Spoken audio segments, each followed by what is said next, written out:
আসসালামু আলাইকুম সবাইকে, চলে এলাম নতুন আরও একটি ভিডিও নিয়ে। আজকে ভিডিওতে দেখাবো কিভাবে খুব সহজেই খুবই অল্প সময়ের মধ্যে মিট বক্স বাসায় তৈরি করে নিতে পারবেন। তো দেখতেই পাচ্ছেন, প্রথমেই আমি কিছু সসেজ আর মিট বল কেটে ভেজে নিয়েছি। এরপর সাথে কিছু ফ্রেঞ্চ ফ্রাইও ভেজে নিয়েছি, আর সাথে কিছু মুরগির মাংসের মধ্যে আদা, লবণ, মরিচ দিয়ে ভালো করে মেখে নিয়েছি এবং সাথে একটু জিরার গুঁড়োও দিয়েছিলাম। তারপরে এই মুরগির মাংসগুলোও সব একসাথে ভেজে নিয়েছি।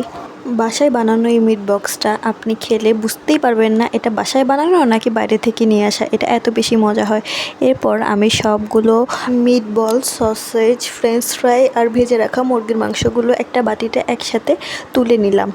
সাথে করে আমি কিছু পরিমাণ টমেটো সস এবং মেয়োনিজ দিয়ে ভালো করে মেখে নিলাম।